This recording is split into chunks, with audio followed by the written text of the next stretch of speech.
Jadi yang di semalam itu sekitar tahun 2009-an. Itu perjalanan dari Jakarta, kita ngeland di Karawaci, Batu Retno. Batu Retno itu daerah Wonogiri arah ke Pacitan. Nah, itu kejadiannya malam nggak? Oke. Mulai start Karawaci ke Batu Retno itu sebelumnya dari rumah makan belum ada apa-apa. Aman-aman aja lah ya. Nah, kejadian horornya setelah nyampe daerah masuki Wonogiri. Wonogiri itu setelah penumpang sudah pada turun, itu tinggal beberapa penumpang. Dan penumpang itu cuma ada 3 itu yang tersisa. Oke.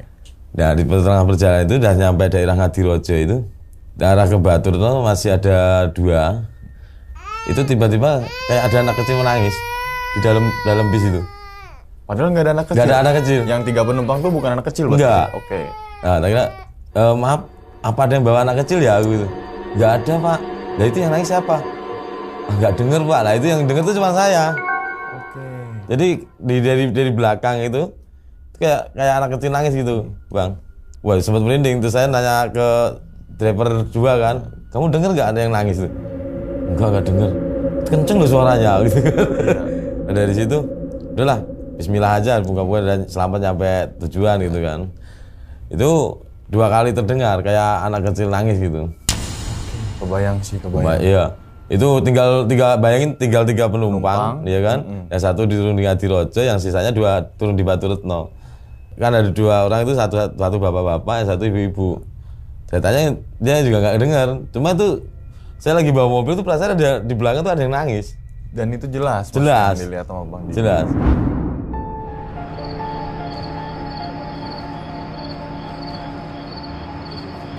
Nah, setelah di bis malam sekitar tahun 2012 Februari awal. Nah, saya karena di bis malam udah mulai agak lesu ya. Akhirnya saya ditawarin. Nah, di ekspedisi ini kan dia adalah mitra sebenarnya, mitra yang diperbantukan di suatu perusahaan. Akhirnya saya ada penawaran suruh bawa truk gitu kan. Nah, dari 2010 ke 2012 kan saya lumayan nganggur tuh, Kak. Akhirnya saya pindah banting setir ke ekspedisi. Nah, di PT-nya adalah di daerah Kalideres juga kan. Nah, akhirnya 2012 Februari awal itu saya masuk ke ekspedisi. Mulai masuk itu saya nggak langsung bawa kendaraan karena kan harus hafal rute gitu kan. Oh iya. Karena ekspedisi ini melayani rute Jawa Barat semuanya, mulai dari ujung Banten sampai ke Cirebon, Jawa Barat. Kita ngelayannya Jawa Barat aja. Iya, ya? Jawa Barat. Berjalan 2 bulan, 3 bulan. Mungkin dirasa pengurusnya saya udah hafal rute gitu kan. Akhirnya di sekitar bulan Mei saya dikasih batangan. Nah, sebelum saya dikasih batangan tuh ada kejadian horor tuh, Kak. Apa tuh? Itu kejadiannya waktu saya masih ngafalin rute ya sama abang saya itu sepupu. Itu kejadiannya di daerah Jonggol. Oke. Yang mau arah ke Cianjur. Oke, tahu Nah, ya. saya start dari kantor, dari pabrik itu sekitar jam 1 malam. Karena kan kalau bawa ekspedisi kan muatannya berat, ya kan? Muatan antar itu berat. Jadi hampir bawa muatan sekitar 6 ton. Nah, karena kita destinasi yang kita tuju daerah Cianjurnya itu Cianjur kota. Jadi kita kalau lewat Puncak kan nggak mungkin, ya kan? Kalau lewat Sukabumi juga muter jauh. Akhirnya kita motong jalan lewat Cilengsi via Rawakalong, Jonggol kan. Dari awal sih nggak ada apa-apa sebenarnya. belum nggak ada kejadian yang dirasa aneh lah ya kan.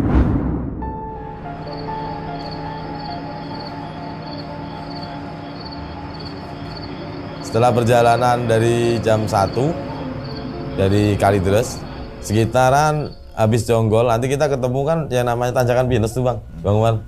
Tanjakan Pinus yang mau arah ke Rawakalong, ya kalau ke ini nanti ke Cilanjang, Badalarang, Bandung, kita ke kanan. Yang arah ke Cimande, arah ke Cianjur kota. Nah, sebelum mengalami kejadian itu, kita sempat ngopi dulu sebenarnya, istirahat karena ademin ban kan. Habis tanjakan panjang itu, yang orang bilang Tanjakan Pinus itu, kita istirahat sebelah itu, banyak tuh warung kopi-kopi itu. Sekitaran jam 3:30 lah. 3:30 kita udah sampai Tanjakan Pinus itu, ngopi antara sekitar 1 jaman lah. Habis rokok 3 batang, 4 batang itu, ngopi sama abang. Setelah ngopi, kita lanjut perjalanan lagi kan, karena yang dituju nanti kan di kota itu ada Porboden, kalau pagi sekitar jam 6 kan kita nggak boleh lewat tuh, double truk itu. Nah, akhirnya kita lanjut jarak antara 1 kilo lah Bang Umar. Sebenarnya saya udah bau, udah ngerasa itu di dalam kabin itu seperti bau menyan. Bau menyan itu kayak dibakar di dalam kabin Bang. Itu wah, apa kalau orang Jawa bilang tuh mulek gitu ya. Oh iya. Apa itu kalau orang yang ngumpul. Wah, ngumpul ya. Di Itu kabin. baunya tuh ngumpul. Itu bener-bener bau menyan. Cuman saya nggak bilang langsung nggak ke abang saya ini kan, abang saya yang megang kendali kan. Saya di sebelah kiri karena untuk ngapain rute itu.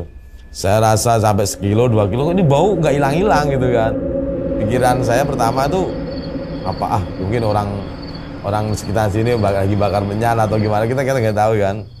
Nah, setelah dapat sekitar 3 kiloan, saya udah nggak betah tuh, karena pusing kan, kepala pusing. Baru saya nanya si driver, abang saya itu sepupu, udah kayak bahasa Jawa ya, mambu menyan enggak? Nah, dari situ abang saya itu dari abis ngopi, itu bawa mobil biasanya rame, itu nggak ada komen sama sekali, kayak orang separeng bawanya anteng aja itu. Biasanya rame Bang, Oke. bercanda kan, apalagi abis ngopi kan. Iya. Nah, habis dari itu, habis saya nanya itu, saya dari tadi tuh sebenarnya udah ngeliat, udah ngerasa, bukan kamu doang yang bau gitu kan. Nah, itu kenapa nggak bilang dari itu kan? Jadi kenapa nggak bilang? Coba kamu lihat spion gitu, lihat spion sebelah kiri kamu itu, kamu lihat ke belakang, ada apaan itu di atas asbes gitu kan? Wah bener Bang. Setelah nyampe pertigaan, yang ke kiri ke Cilanjang, saya ke kanan kan. Di situ bener saya lihat spion itu kayak kain. Padahal merinding saya. Kalau gitu itu merinding, asli merinding nih. Kalau si asbes ini kan kita tutupnya pakai terpal warnanya biru. Iya. Kan nggak mungkin itu warnanya putih gak kayak kain gitu. Iya. Kayak begini nih. Jelas banget. Jelas. Itu nggak berhentinya itu jauh Kak. Dari tempat kita pertama nyium bau aroma menyan tadi itu. Sampai saya ngeliat sendiri di spion itu kan, itu sampai jarak dari Patung Cimande. Nanti dari Patung Cimande itu ke kanan ketemu antara sekitar 1,5 kilo lah. Sebelum Koramil, daerah Jalan Arwinda namanya di situ. Mungkin kalau bagi yang teman-teman yang ada di sekitaran Cianjur, ada di situ namanya Jalan Arwinda, Arya Wiratanu Datar kalau nggak salah itu singkatannya. Di situ ada Koramil. Sebelum Koramil itu ada jembatan kecil. Nah di situ tiba-tiba hilang Bang, dan aroma itu seketika juga hilang. Berarti kainnya itu hilang, yang di kabin juga hilang menyannya itu. Menyannya hilang. Oke. Itu jadi sepanjang hampir dari turunan Pinus tadi yang kita terakhir ngopi sampai si mungkin yang dikatakan mungkin Kunti apa kita nggak tahu ya, itu yang nebeng tadi itu ada hampir 8 kiloan dia ikut itu. Jadi selama 8 kilo itu di kabin itu bener-bener nyampe kepala pusing itu Bang. Wah, pasti kebayang sih ya. Jadi kalau gitu merinding, asli merinding saya kalau gitu itu tuh. Itu horor banget itu. Ya alhamdulillah sih ya, selama perjalanan ke Cianjur itu dari Kalideres dengan mengalami kayak gitu ya alhamdulillah mobil nggak ada kendala apa-apa gitu ya. Mungkin apa dia pengen ikut aja, iseng aja gitu kan, ngetes mental kita nggak tahu gitu kan. Tapi ya horor Bang, bener horor tuh. Jadi ya mungkin buat teman-teman mungkin yang di rumah yang nonton channel ini, ya kalau pesan saya sih kalau ketemu kayak gitu di jalan jangan panik gitu kan. Karena biasanya yang menyebabkan laka atau itu karena paniknya itu gitu kan.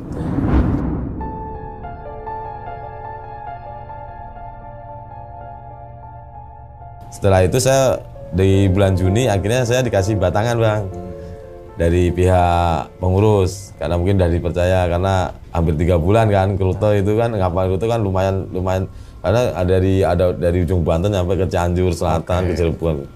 Di tahun 2013 itu sekitar bulan Mei itu saya ada pengalaman horor lagi Bang. Itu masih sama di ekspedisi sama karena baru setahun kan. Karena saya bawa ekspedisi itu hampir 6 tahun. Itu perjalanan saya mau ngirim ke daerah Malimping. Banten ya? Banten. Oke. Dulu jalur Malimping kita via Rangkas. Karena lewat yang Saketi kalau lewat Labuan itu karena jalan nggak bisa dilewatin. Kenapa? Waktu itu kan belum ada perbaikan jalan. Di tahun sekitar 2013 itu. Jalan masih hancur. Ya kan? Itu kan diperbaikinya karena setelah ada pabrik semen di daerah Bayah itu kan. Akhirnya jalan dibagusin. Itu sekitar tahun 2013 itu pernah ngalamin hal mistis juga. Gimana tuh? Itu kita konvoy sama 2 mobil. Jadi delalah waktu itu karena di daerah Malimping itu si istri saya itu kalau punya saudara di sana. Sekalian ngikut gitu kan.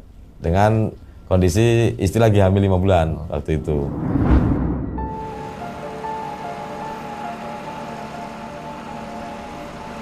Nah, saya start dari Kalideres itu sekitar jam 2 malam.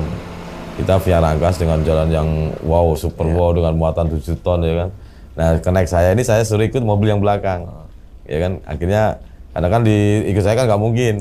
Karena ada anak saya yang gede, anak istri saya ikut gitu kan. Akhirnya yang kena saya ikut mobil belakang buat ini kan biar kalau ada apa-apa enak. Nah, akhirnya jam 2 saya start tuh dari Kalideres Bang. Ya, belum ada apa-apa juga sih. Aman sih. Ketika udah memasuki Rangkas di daerah Leles itu jalan mau hancur ya.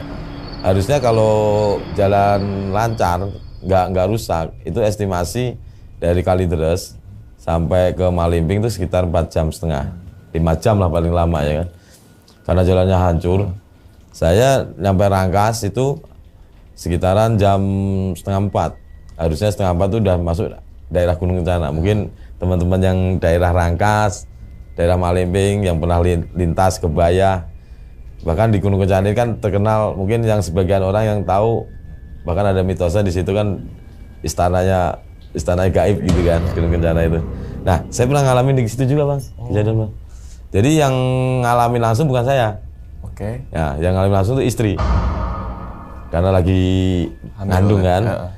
Nah, pas sampai daerah Gunung Cana itu daerah namanya tuh Kandang Sapi, kampungnya itu. Itu kalau dibilang tanjakan bukan tanjakan Bang sebenarnya Bang. Orang landai cuma agak nanjak dikit gitu. Nah, tiba-tiba itu mobil tuh mati. Pas lagi mau naik tuh mobil mati. Bukan mati karena kita telat gas apa gitu enggak. Itu tahu-tahu mati Bang. Di starter nggak mau. Terus lampu tuh mati semua. Biasanya kalau mobil ketika mesin mati kan biasanya lampu masih nyala tuh Bang. Lampu hazard atau sign gitu kan. Nah, karena panik tuh yang kena saya yang di belakang turun semua dua-duanya tuh kena bawa batu Bang. Nah, di situ udah diganjel tetap nggak mau diperiksa aki apa nggak mau. Aki nggak ada yang kendor, sekring nggak ada yang putus kan. Di sekitar setengah jaman di situ, akhirnya, aduh, apaan ini gitu kan? Di sebelah kiri tuh kayak ada pohon, kalau di orang Betawi bilang pohon Ambon ya. Ya, kita udah pasrah ya kan? Kita akhirnya ingat pesan orang daerah situ dulu.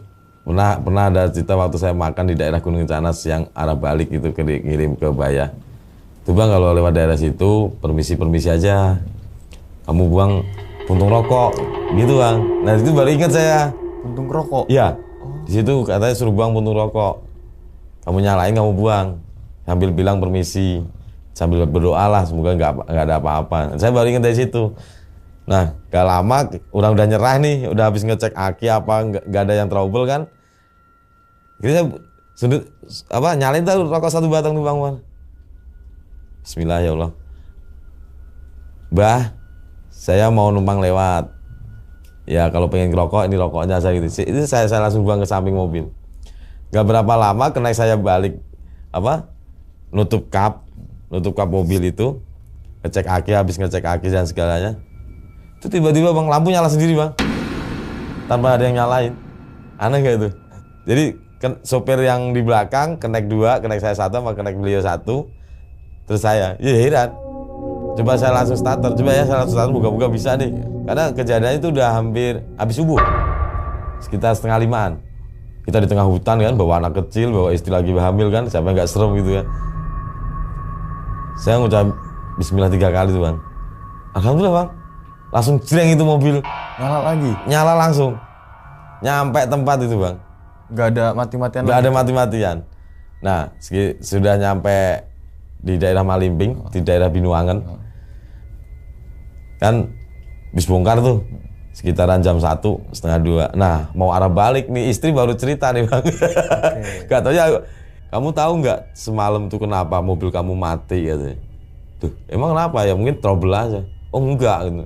Itu pas mobil tiba-tiba mati, itu kayak di pohon Ambon yang kamu bilang itu sebelah kiri. Itu ada kayak cewek, itu kakinya begini-begini kata istri itu. Makanya saya nggak berani lihat ke kiri gitu. Nah, kenapa kamu nggak bilang? Ya takutnya kamu lagi bawa mobil, takutnya kepikiran apa kan, malah lebih bahaya katanya. Makanya setelah habis pulang ngirim barang, perjalanan balik ke Jakarta, istri baru bilang.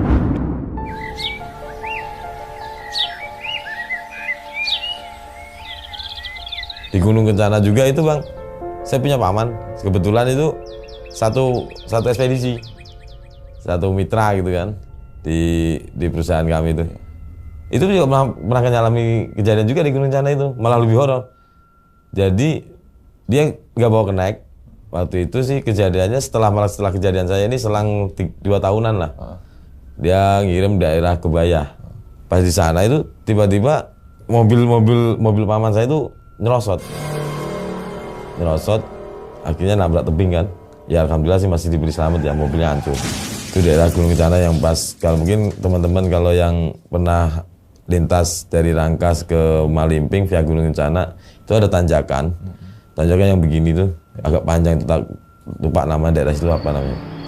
Dia dari bawah itu udah gigi 1, kata paman saya itu, cerita ke saya itu ya. Pas di depan itu katanya tuh ada orang tinggi gede itu Bang.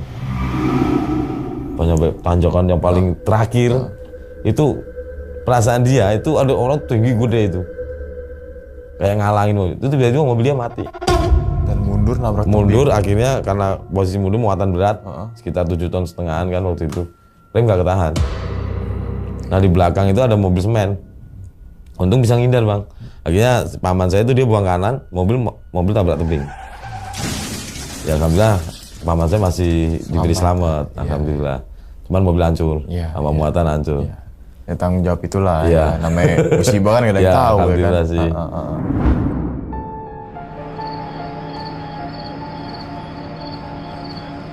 Di ekspedisi itu kan banyak lah ya kan, kita tempat-tempat yang tempat-tempat yang kita nggak tahu itu angker atau enggak, ya walaupun mungkin nonsen gitu kan, tapi bagi saya percaya, karena saya pernah mengalami sendiri di jalan gitu kan. Sebenarnya di PT kami pun di daerah Kalideres itu ya, itu sebenarnya juga lebih horor sebenarnya.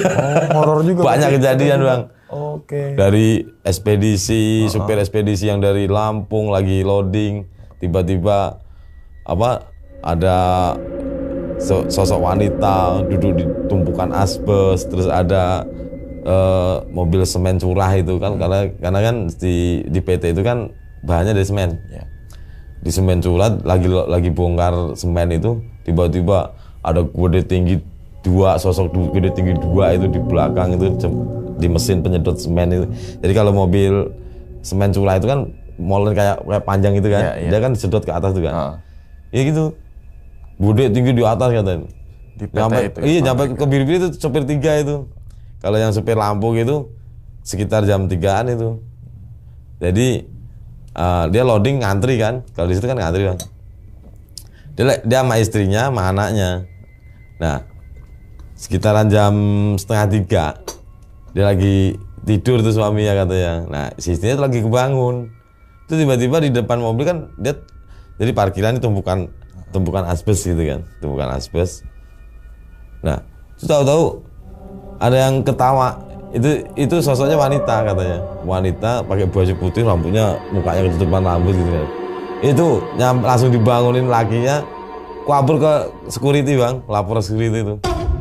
Nah ini security bilang, ya emang di sini ya kayak gini lah bu, serem juga gitu kan, walaupun pabrik aktif. Apalagi sekarang kan pabrik itu ya udah nggak aktif kan. Oke. Banyak yang horor tuh kejadian. Nah sekarang kena saya juga pernah ngalamin itu. Nah sebelum kena saya kejadian 7 hari sebelumnya itu ada laka jam 12 siang itu 2 orang kelindes terbok. Nah posisinya depan pabrik kita itu pas jam 12 siang tuh. Jadi dua-duanya meninggal dunia di tempat.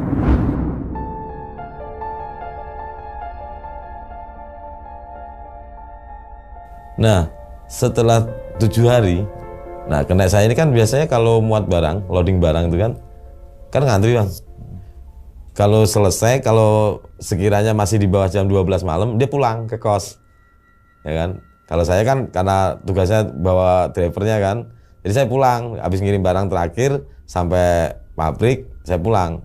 Setelah dapat surat jalan untuk muatan kemana besoknya, itu diserahin ke si asisten driver, si kenek. Jadi ntar yang loading kenek gitu kan.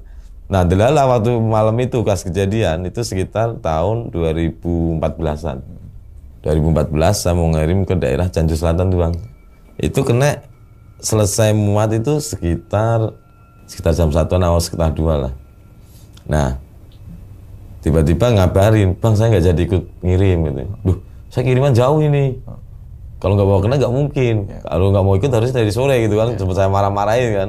Nggak tahu kalau dia habis ngalamin kejadian horor di situ. Pas saya ke pabrik, dia masih nungguin sebelum saya datang kan dia kan karena surat jalan, terus uang jalannya kan yang megang kan beliau kan. Nah karena saya itu orang daerah Pandeglang, daerah Labuan. Nah di situ habis saya nyampe jam 2 ke pabrik tuh, kenapa nggak jalan? Nah akhirnya dia cerita tuh bang tadi tuh habis muat gitu, habis muat barang. Saya kan pengen makan nasi goreng tuh bang, karena di depan tuh dulu waktu masih aktif pabrik itu ada nasi goreng, ada pecel lele kan, sampai jam 3 malam gitu, karena 3 shift kan, karena di pabrik itu ada 3 shift produksinya. Nah, delala itu pas malam Jumat, sepi katanya, gak kayak biasanya, udah posisinya juga gerimis katanya. Nah, sambil nunggu nasi goreng dia duduk di jembatan tuh, sambil duduk sambil ngerokok. Setelah dia nyalain rokok nggak lama, itu tiba-tiba ada orang pakai sweater bang, jalan dari tengah jalan raya nyamperin dia dengan pakai sweater. Nah sweater kayak gini, cuman sweaternya tuh di gini nih, Iya. jalan sambil nunduk minjem korek katanya. Cuman pakai bahasa isyarat, nggak bang permisi minjem korek enggak. Tahu-tahu dipegang tangannya, akhirnya sama kenek saya dikasih korek gitu kan. Nah setelah dikasih korek, tiba-tiba tuh orang kagak ada. Penasaran kan, karena ada tukang nasi goreng lagi bikin nasi. Tanyalah ke tukang nasi goreng, bang tadi ngeliat orang pakai sweater nggak barusan? Wah dari tadi nggak ada orang lewat, cuma lu doang di sini sama gua katanya gitu kan. Beneran bang? Iya, nggak ada yang lewat sama sekali. Orangnya pakai sweater oranye gitu. Kagak ada bro katanya. Habis dari situ dia langsung bengong aja bang. Nah, terus orang itu kemana bro saya gitu kan? Ya nggak tahu bang, makanya orang habis minjem korek itu tiba-tiba hilang gitu. Bahkan tukang nasi goreng aja nggak ngeliat ada orang nyamperin saya gitu. Padahal tuh saya bener-bener ngasih korek ke dia gitu. Katanya begitu. Dan dari situ akhirnya nggak jadi ikut ya, badannya langsung pusing katanya kan. Nah akhirnya saya ngajak siapa ini, karena di perjalanan jauh nggak mungkin saya sendirian kan, takutnya trouble lah Pak. Akhirnya saya ngajak kenek yang nggak lagi jalan, yang kirimannya deket gitu kan. Akhirnya saya izin ke drivernya, keneknya saya bawa gitu kan. untuk kirim ke daerah Cianjur Selatan itu. Harusnya biasanya dari ke Cianjur Selatan itu berangkat jam 1 kan, karena ada si kenek tadi muatnya lama, akhirnya dari kali itu saya berangkat 2:30. Udah kesiangan tuh sebenarnya Bang. 2:30 malam. Malam. Oke. Harusnya kan jam 12 tuh start. Kalau Cianjur Selatan kan karena jauh kan. Ya. Cianjur Selatan tuh dari Cianjur kota itu nyampe ke sana itu sekitaran masih 2 jam 3 jam.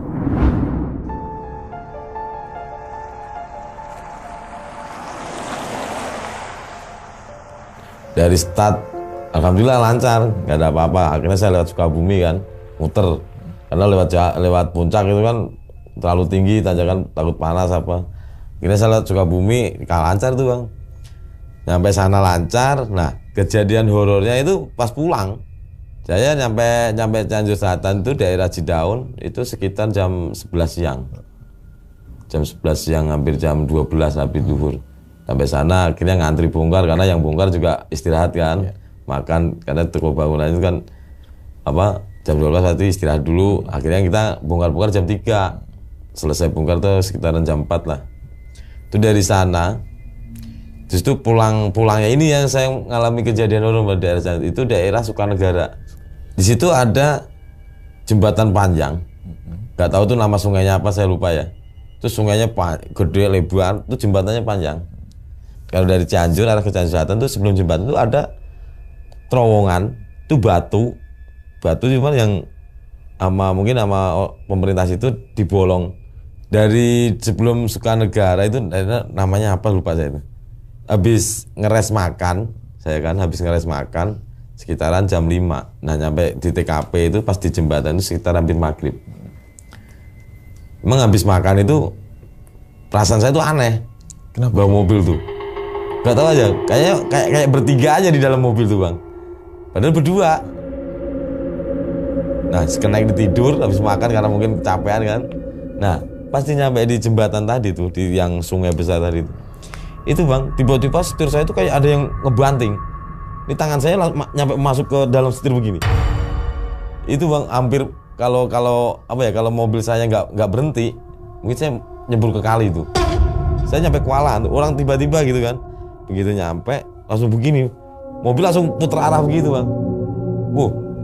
Ini mobil motor yang dari sini langsung berhenti, marah-marah ke saya. Bang, lu mabok katanya. Mabok gimana Pak? Bapak mungkin kalau saya sini nggak percaya gitu. Kenapa Bang? Ini mobil tahu-tahu setir kayak ada yang banting sendiri ke kiri ya tuh kan. Serem amat tuh. Hati-hati Bang di sini Bang. Permisi katanya. Nah, habis kejadian di situ, nggak lama saya jalan, rame macet kan, dibantuin warga juga itu. Tangan saya hampir kesleo. Jadi tangan tuh disetir kan dalam ada lubangnya gitu. Tangan saya tuh masuk ke gini. Hampir kayak kesleo lah. Langsung saya kaget kan. Bang, kenapa Bang? Kok mobil bisa malang begini gitu?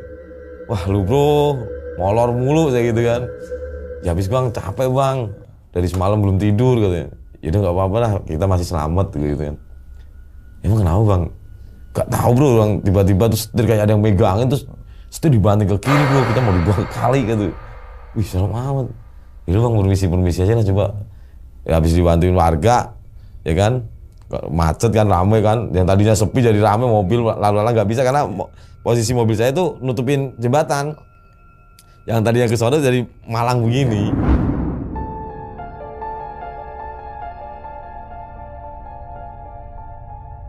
Lepas dari situ, saya berhenti lagi Bang, ngopi sekitaran 6:30 lah, sampai daerah Cibeber itu. Cibeber jam 7-an. Saya ngopi di jalan tuh di situ kan, karena emang tempatnya istirahat orang ekspedisi kan, ada semen.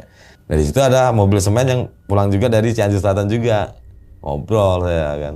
Bang, saya habis kejadian gitu. Kejadian apa Mas? Tadi tuh yang di Sukanegara tuh yang ada jembatan panjang. Iya kenapa? Tahu-tahu setir saya ada yang banting Bang, ke kiri, mobilnya nyampe Malang. Saya juga belum lama bro, baru seminggu katanya kan supir semen tuh. Cuman bukan di jembatan, yang di kolong batu tadi Bang. Nah di jembatan itu katanya tuh pas dia pulang nyampe situ maghrib, itu ada nenek-nenek nyegat katanya di jembatan itu. Merinding anjir gitu. Kalau gitu. Terus Bang, iya, udah pikir saya maghrib ada nenek-nenek nyegat mobil di sini. si sopir semen itu labas bang, katanya labas. Pas nyampe lewat yang batu yang dibolong tadi itu tahu-tahu nenek-nenek itu udah duduk di sampingnya bang. Beneran itu nyampe dia akhirnya nggak narik 3 minggu katanya. Siapa coba yang nggak ketakutan? Iyalah. Yang tadi nenek-nenek nyegat dia nggak berhenti, tiba-tiba di dalam mobil katanya.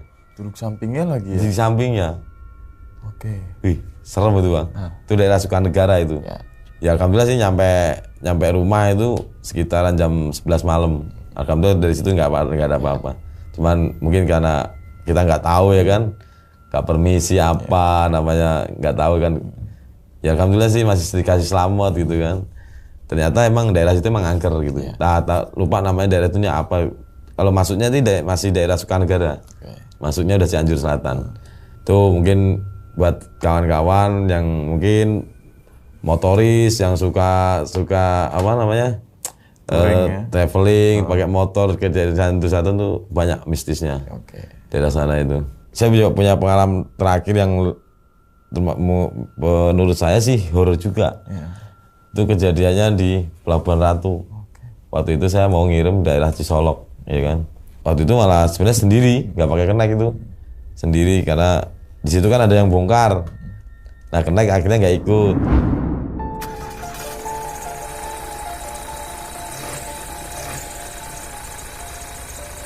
Jadi saya start dari pabrik itu sekitar jam 1-an karena sendiri ya kita jalannya santai gitu kan, nggak ngoyo karena di sana juga bukanya jam 8, nanti ada yang bongkar gitu kan, jadi nggak terlalu nggak se-ekstrim yang ke Cianjur Selatan tadi itu kan jalannya ekstrim kan. Kena macet di daerah Ciawi bang, sebelum ada tol baru ya. Setahun situ belum ada tol baru tuh, itu macetnya macet horor itu di situ. Kenapa tuh? Biasa di situ kalau macet itu supirnya itu yang mobil-mobil sopir yang di depan itu pada tidur. Ya, harusnya udah jalan, akhirnya kita turun tuh bangunin kan. Di situ kena macet dari Ciawi nyampe Lido itu sekitar 1 jam lebih. Sampai Lido itu. Nah, akhirnya jalan, kita istirahat ngopi itu daerah Cibadak. Daerah Cibadak itu kalau lurus kan ke kota, kalau kita ke kanan yang arah Cikembar itu yang arah Pelabuhan Ratu. Kita lihat sambil ngademin mesin tuh, matan sih nggak berat sih, makanya saya berani sendiri kan, matan sekitar 4.700 bawa plafon waktu itu. Nah saya nyampe Cibadak itu sekitaran jam 3, antara setengah jam lah. Pas nyampe Pelabuhan Ratu itu bang, mata tuh ngantuk banget.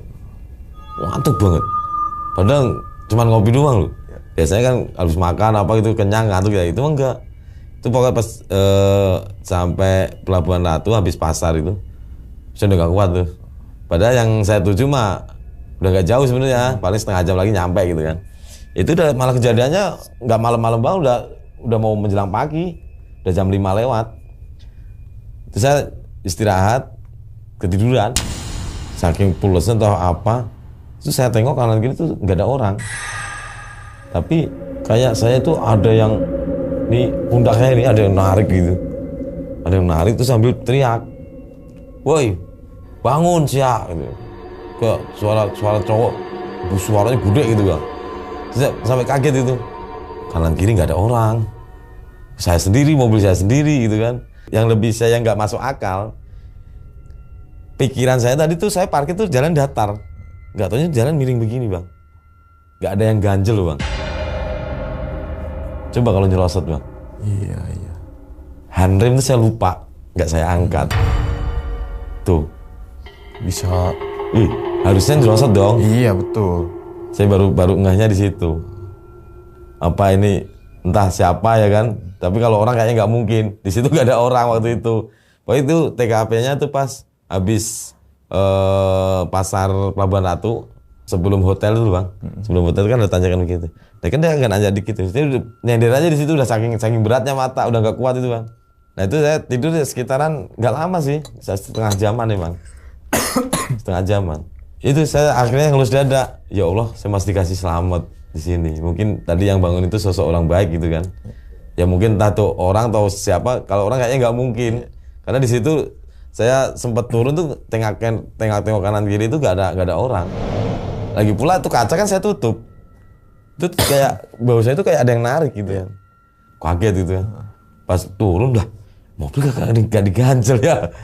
Ini posisi apa sih agak begini loh Kak, Bang. Keguling juga bisa keguling ya, bisa bablas itu. Iya. Namanya kita posisi tidur.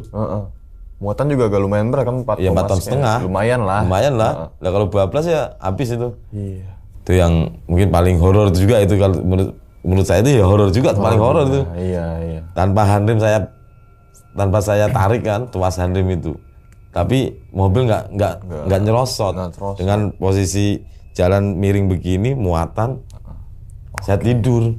Tapi alhasil nyampe rumah atau nyampe itu aman? Aman, alhamdulillah. Kekirim barang. Oke, minum dulu Bang Didi. Alhamdulillah. Ya, itulah. Oke, ini pengalaman Bang Didi gokil juga ya. Emang kalau perjalanan malam tuh, apa ya? Selain sudut pandang kita sempit kan gelap ya. Gelap, betul. Pengaruhi ngantuk dan sebagainya gitu kan. Ya kita juga nggak tahu itu jalan itu angker atau enggak. Karena gitu kita kan kadang baru pertama kali. Iya paling lewat situ sekali 2 kali gitu kan, nggak netep di situ. Belum tentu gitu. setahun lewat itu lagi. Itu lagi kan tergantung orderan dan dikasih tugas ke arah mana gitu ya, kan. Karena di perusahaan kami itu waktu itu hari ini kita habis kirim ke daerah Banten, besok tahu-tahu Cirebon. Habis Cirebon tahu-tahu Bekasi kayak gitu kan. Jadi nggak tentu. Nggak tahu lah. Jadi kiriman kita tuh sesuai yang petugas yang ngasih surat jalan itu. Kemana kita ngirim ya itu besok kita yang ngirim. Oke, nah sebelum saya pengen nanya ke ini ekspedisi, pengen nanya bis malam dulu nih Bang. Iya boleh. Pernah nggak lewat Alas Roban Bang? Sering tuh yo. Sebelum ada Cipali kan lewatnya situ Bang. Iya. Berarti emang lainnya kan apalagi Kalideres mana? Kalideres Wonogiri. Iya gitu betul. Kan? Pasti ya mungkin hampir tiap minggu apa mungkin ya hampir setiap hari Bang. Tiap hari gitu kan Alas Roban setiap gitu. hari Bang. Di tahun segitu Bang sebelum ada Cipali. Rumor Alas Roban tuh apa sih Bang? Kalau di situ kan rumornya kan emang apa ya itu kan kayak seperti Gunung Kencana tadi. Itu di situ juga termasuk kerajaan goib katanya gitu kan. Oh berarti rumor Alas Roban ini udah dibilang dari dulu tuh dari zaman serem Belanda, gitu ya. Serem terus katanya ada tempat pembuangan apa ini banyak, gitu ya. Betul. Pernah ada kejadian nggak di Alas Roban? Kalau bahasa gaib sih enggak. Kalau di situ tuh yang sering kita temuin itu orang pakai caping jalur dulu ya. Dulu sebelum ada jalur, sekarang kan di Alas Roban tuh ada 3 jalur. Oke. Ya, ada yang langsung turun, terus ada yang lingkar. Kalau jalur lamanya yang Alas Robannya itu kan. Di situ emang ada apa ya? Kalau dibilang itu mungkin penghuni Alas Roban, mungkin masyarakat sih. Cuman anehnya itu orang situ tuh nongolnya itu kalau malam. Mungkin teman-teman mungkin pernah ngalamin juga nemuin sosok orang tersebut. Itu bukan orang goib bukan. Cuman asli penghuni situ. Cuma kalau yang nggak tahu serem. Oke, pakai caping. Bajunya masih ingat? Bajunya ya bajunya biasa pakai lengan panjang, pakai baju. Cuman muka ditutup. Dan itu sendirian itu? Sendirian. Kalau sekarang sih emang udah jarang. Oke, di Alas Roban tuh kan kalau saya dengar kan ada kejadian yang dibegal, kalau diambil dulu gitu. Ya. Kalau misalkan itu supirnya itu ekspedisinya itu ya, berhenti gitu, tidur kan pasti kita nggak ada yang tahu nih, ngantuk mata ya kan. Kadang berhenti di mana, ada barengan. Kalau gitu. Rawan itu Bang Umar, itu masih di era tahun 90-an. 90-an ya. Emang itu rawan, itu rawan begal di situ. Di situ ya. Kan banyak dibuang mayat ya kan. Iya, Alas Roban itu ya benar-benar. Mungkin kalau lihat sejarahnya juga banyak dulu warga mungkin pribumi waktu pembangunan jalan Dendeles itu kan banyak juga kan di situ kan. Di situ bener-bener jadi korban. Nah, terakhir lewat Alas Roban kapan, Bang? Terakhir saya itu pernah nggak bawa mobil, kalau bawa motor baru tahun kemarin. Iya. Mudik bawa motor tuh. Coba ya kan. Harus nunggu barengan dong biasanya itu kalau lewat malam. Kalau sekarang kan Alas Roban itu kan bawahnya, kalau untuk motor kan langsung ada jalur 2. Oke. Kalau yang jalur lama kita nggak masuk situ.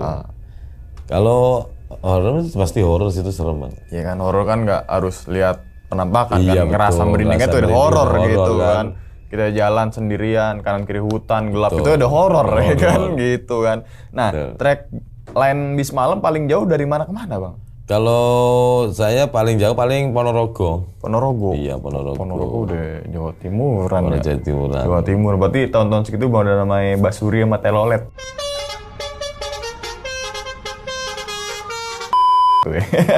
belum ada. Belum ada tuh ya. Belum ada. Paling Telolet doang. Iya, sama klakson kapal tuh. Karena kan saya gitu ya. vakum tuh udah 2010-an. Udah nggak bawa bis waktu itu. 2010 deh vakum bis, tapi di bis itu hampir berapa tahun? Ya sekitar 6 tahunan. 6 tahun bis malam ya. Wah, gokil, bis malam lagi ya.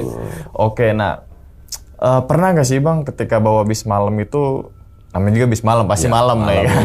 Kalau dulu malam, kalau sekarang enggak. Apa tuh? Oh, sekarang 3 shift. Oh. Ada bis pagi, bis siang, bis malam. Oh iya. Kalau ada Cipali, Trans Jawa. Bilang itu angkatan pagi, angkatan siang, angkatan malam tuh gitu ya. Pondok Cabe ya. Iya. Nah, bis malam itu Bang, minimal pas trayek Abang katakanlah lainnya dari Kalideres ke Ponorogo. Wonogiri dan Jawa Timuran lah. Berapa supir sih Bang? 2. Untuk cadangan? Oh harus 2 ya? Harus 2. Gak boleh sendirian. Gak boleh. Karena waktu itu kan belum ada Cipali Bang. Ya misal terpaksa pun one driver, mungkin driver satunya halangan. Biasanya sih ada pengganti. Kayak gitu. Kan ada yang kan rollingan. Kita driver tuh nggak setiap bulan full jalan. Biasanya 2 minggu turun, ganti supir duanya, supir pocokannya, yang batangan turun misalnya, gantian. Jadi kebagian semua. Nah, trayek lain itu Bang maksimal berapa jam tuh? Apa berapa jam? Kalau kita bawa bis itu kan ada namanya jatah pinggir, jatah tengah ya kan? Jatah tengah. Misalnya kita dari Tangerang nih. Tangerang nyampe rumah makan, itu namanya jatah pinggir. Nah, dari rumah makan nyampe rumah makan lagi itu jatah tengah. Dari rumah makan kedua ke akhir tujuan jatah pinggir lagi. Kayak gitu. Bahasanya kayak gitu, jatah pinggir, jatah tengah gitu kan. Oh, berarti dari situ sebenarnya udah supir ada istirahatnya. Iya, ada istirahatnya gitu kan, SOP-nya juga. Jadi kalau sampai ada laga ya mungkin human error kan. Human error, betul. Nah itu sih. Nah terus kemudian nih Bang, kan yang lagi rame nih di tol Cipularang ya. Yang kemarin ya. Yang kemarin kan bahwasanya supir kontainer los dan terus kemudian ada di posisi kanan gitu kan. Betul. Terus yang diduga itu remnya blong, yang diduga itu panas lah dan sebagainya gitu kan. Sebenarnya menurut Bang Didi sendiri karena kan bergeluti bis sama truk gitu kan. Bener gak yang di posisi kanan itu muatan ataupun gak muatan gitu? Kalau untuk bahkan bis pun nggak boleh di jalur kanan. Oke, gue ngikutin bus lagi. Jujur Bang, gue kalau kemana pulang kampung kan Cirebon tuh Cipali, gue ngikutin bus. Karena sennya enak nih, walaupun depan kan dia kan isyaratnya kan kalau kanan berarti jangan lo ambil kiri nih ya kan. Kanan aja udah tuh gitu. Tapi emang nggak boleh ke kanan ya bus. Harusnya nggak boleh. Paling kanan nggak boleh. Apalagi truk. Walaupun kosongan. Walaupun kosongan. Dia harus jalur 1. 1 apa 2 ya? Ya, 2 untuk mendahului. Mendahului ya? Iya. Oke. Jalur 3 ya ketilang. Ada patwal belakang tuh. Oke. Jalur 3 ketilang. Oke, nah terus kemudian nih Bang, pernah gak sih Bang, ya ini amit-amit ya, ketika Bang bawa truk ataupun bis, ketika turunan tajam, remnya ngeblong. Pernah. Gitu. Habis, cuman alhamdulillah masih dikasih selamat ya kan. Nah, kalau rem blong, mendingan nabrakin ke orang lain apa ke tebing atau yang kosong ya gitu? Tinggal situasionalnya, Pak. Iya. Di situ mungkin kalau kejadian yang di Cipularang kemarin yang viral itu karena posisi depannya lagi macet. Betul. Mungkin kalau dia berada di sebelah kiri dia buang kiri. Betul. Dibuang kanan ya, dari salah kan ada mobil juga. Salahnya dia ngambil kanan kan gitu kan. Iya, berarti kalau ya ada tujuannya juga truk di sebelah kiri dan sebagainya gitu ya udah tersusun gitu ya. Oke, rem blongnya di daerah mana Bang? Masih ingat gak Bang? Dulu saya di daerah Boyolali. Boyolali kan ya Boyolali itu habis sholat 3 itu kan turunan banyak. Iya. Di situ alhamdulillah masih selamat. Masih selamat. Ya, selamat. Oke. Nah, dengan kejadiannya kan subuh kan masih sepi kan. Mungkin kalau kejadian siang ya habis. Ya juga ya. Iya. Ya juga nih. Kalau kejadian siang Paling habis. berat bang, berapa ton bang bawa bang? Kalau yang saya bawa di ekspedisi kemarin itu kan nggak terbesar kan, kol diesel kan. Oh, kol diesel. Iya, jadi muatan maksimal paling 7 ton, 8 ton lah. 8 ton itu untuk 8 ton 9 ton tuh untuk kota-kota kayak mungkin Kalideres Tangerang masih mampu. Kalau di luar kota nggak mampu. Oke, ini juga nih kadang kalau ada depan ada truk terus kan bawa muatan berat ya. Iya. Gitu kan. Kadang biarin dulu kan dia harus nurut dikit-dikit kan. Biarin aja udah, nggak usah klakson, nggak usah ngapain. Jadi ini mungkin buat apa ya saran buat teman-teman mungkin pengalaman. Kalau ada ketika muatan berat khususnya truk, jangan sekali-kali terlalu mepet di belakang. Terutama biasanya motor nih ya kan. Iya bener lagi. Motor nih. Nabrak soalnya ini truknya jadi apa nempel gitu banget, kan. Padahal mobil tuh lagi empot-empot atau nanjak. Iya tuh. bener. Harus jaga jarak. Oh, gitu. Apalagi motor, ditanjakan. Apalagi tanjakan. Iya. Kasih dia space. Iya. Takutnya kendaraan itu gak mampu nanjak, mundur. Iya. Ketika rem mundur, mobil mundur, rem tuh nggak kayak waktu mobil turunan rem pas ke depan gitu kan. Iya. Apalagi tanpa muatan ya. Banyak lolosnya. Oke, nah bang, terus kemudian bang, pernah gak bang, misalkan nih ketika di pabrik ini ngasih bang Didi, nih bang ke arah misalkan Pelabuhan Ratu atau kemana? Soalnya kan lingkupnya Jawa Barat ya kan. Terus bang Didi kayak, wah jangan deh gue kapok gue gitu. Pernah gak kayak gitu? Di mana bang? Saya di daerah Sukabumi Selatan, daerah Segaranten. Mungkin pernah dengar? Oke. Nah, itu tepatnya di tanjakan Cijengkol Nyalindung. Wah. Nah, itu banyak kejadian. Itu mobil saya kejadian mobil itu habis itu sekitar 2000 baru-barunya tadi berarti 2013. Muatan saya 7,5 ton. Nah, pas itu tanjakan Cijengkol sih ya ngeri-ngeri sedep ya bang. Kalau menurut kisah-kisah horornya orang-orang situ ya. Iya. Jadi di situ tuh ada tukang sate sebelum tanjakan itu. Jadi waktu kejadian saya itu tanjakan pertama tuh lebih tinggi sebenarnya. Cuman mobil enak diembatnya. Oke. Nah yang tanjakan dua itu karena mungkin itu antara kalau menurut saya sih ya mungkin mistisnya ada ya. Ya. Jadi struktur jalannya tuh begini ya. Begini terus begini. Kayak tangga gitu. Langsung Mungkin teman-teman yang pernah main ke Segaranten, tepatnya di Nyalindung, itu mungkin kalau yang driver biasa orang sana tuh aman. Karena udah terbiasa. Ya. Jadi kalau di sana itu mobil carry itu, kalau bawa peralon, itu bukan dipanjangin ke depan, tapi ke belakang. Oh. Ketika nanjak, itu si muatan bisa buat nahan. Kan mobil standing begini. Iya. Ntar bisa balik begini. Oh, jadi nggak di atas kepalanya. Kalau di sini kan di atas kepalanya panjangin betul. gitu. Dan itu dipanjangin ke belakang. Iya, betul. Berarti poolnya tuh dari mulai baknya sampai ke belakang. Betul. Jadi ketika mobil standing, ada paralon. paralonnya begini lagi dia. Berarti saking curamnya dong. Iya. Gini nanjak, curam, terus begini. Mau ngambil momentumnya begini. susah tuh. Oh iya benar. Turun. Orang itu anehnya tuh waktu itu. Kena saya tuh saking paniknya. Saya sebulan 2 kali kejadian itu. Oke. Sebulan 2 kali. Yang pertama pas muatan 7,5 ton itu. Jadi ban depan tuh dari atas. Ini ban masih nyangkut nih. Jadi begini. Jadi jalannya gimana sih Kak? Nih, ini begini nih. Begini. Oh, bannya ke mungkin bisa di searching di YouTube ada tuh. Nanti kita tampil tanjakannya Nyalindung gitu kan. Nyalindung, Cijengkol. Terus kemudian nih Bang, kan ada beberapa kejadian yang tadi Bang Didi ceritakan, mungkin yang tadi dari di Gunung Kencana, terus sampai akhirnya itu kayak setir itu ke kiri gitu kan dan sebagainya. Tapi di balik itu semua, justru gue malah respect Bang sama truk-truk ekspedisi. Solidnya tuh bukan main Bang. Bukan main. Walaupun bukan satu bendera. Ya kan, ketika ada yang trouble, Insya Allah bantu. Dia bantu grup minggir tuh, seret. Dan itu nyaksin depan mata sendiri. Ya. Padahal kan ketahuan nih misalkan Dejavu, ya kan, Dejavu namanya, Dejavu Trans atau apa, beda. Dari segi muatan juga beda gitu kan. Dia turun, dia bantuin tuh.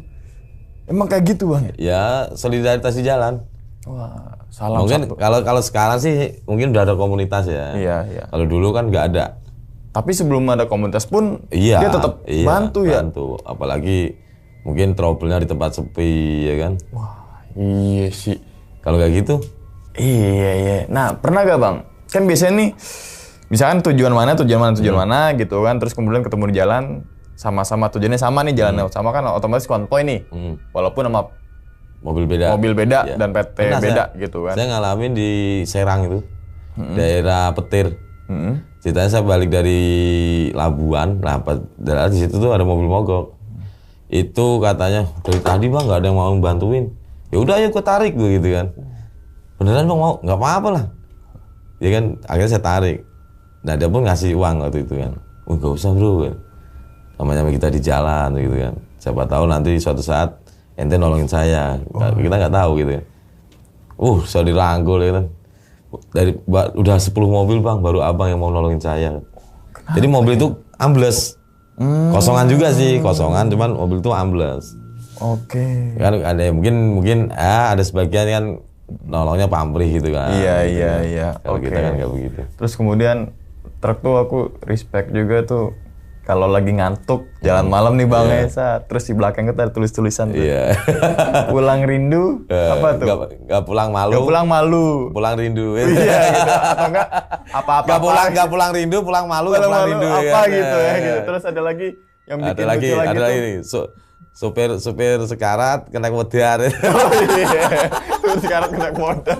Justru terus kemudian mungkin dia saking sayang sama istri, digambar tuh istri di belakang tuh. Iya betul. Jadi kan, mama aku apa gitu. Terus ada lagi, papa pulang, mama becek. Wah. Serius. Tapi dari situ jebret, wah iya ya gitu kan. Iya. Banjir soalnya, banjir.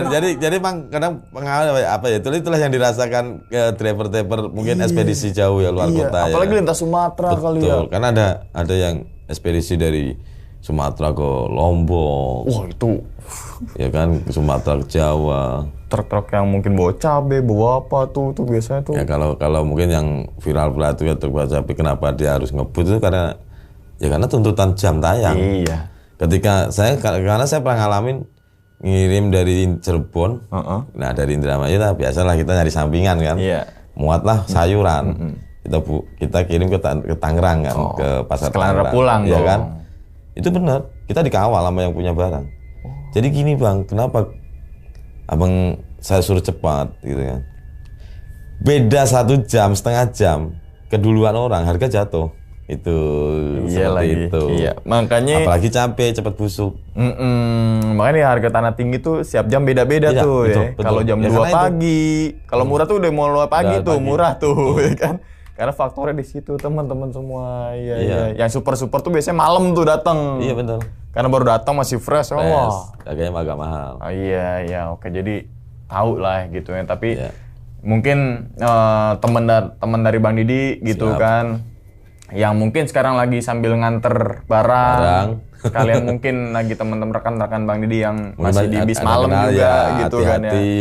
Hati-hati dan gak cuma teman Bang Didi aja, mungkin teman-teman semua yang lagi berkendara gitu juga Bang ya. Betul. Hati-hati, fokus dan cek kendaraannya itu. Kendaraan fit, badan fit. Ya itu sebenarnya gitu sih.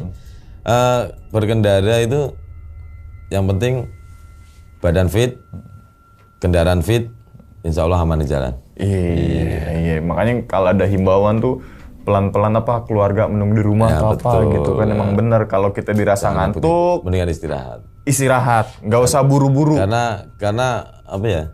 Ketika kita ngantuk, hitungannya detik, bukan menit. Iya. Bentaran itu, boom, udah nggak tahu kemana tuh, bener-bener. Dan dirasain juga pas ke Surabaya tuh gokil banget sih, sampai tidur di rest area Solo 4 jam, saking capeknya gitu. Tapi saya sering Bang, saya Solo 5 jam tembus. Solo 5 jam? Iya. Gak percaya ya? Saya aja gak percaya.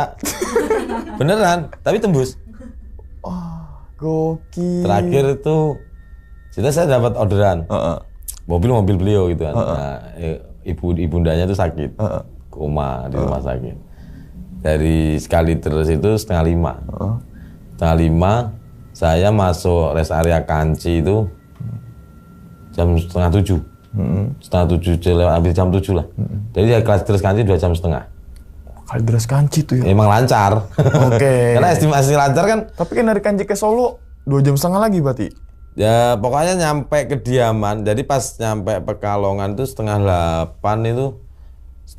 dikabarin meninggal. Nyampe Pejagan. Oh itu langsung gila-gilaan saya bawa mobilnya. Oh karena ada itu ya, maksudnya ada yang urgent ya. Jadi, gitu kan. Mas bisa nggak 2 jam tembus ke Solo? Wah gitu kan. Tapi sampai aja komplain aku gitu kan. Enggak komplain, sepenting jam 11 aku udah nyampe sana. Sana ibu udah nggak ada. Waduh. Wah itu sih ya, kalau masalah itu kita harus kejar sih. Itu 150 Bang. Gokil. Gokil gue cepet kalau geter gua. 140. Innova kan enak Bang. Iya. Tapi tergantung Bang. Kalau dia nggak berani, ya, mobil apa tetap juga. Mental drivernya penting. Betul, CP40 aja, wah mobil mah enak nih, tapi mentalnya berani nggak gitu. Bener, iya. Yang penting mental, mobil Grand Max pun kalau disikat bisa tuh. Oke, ya udah.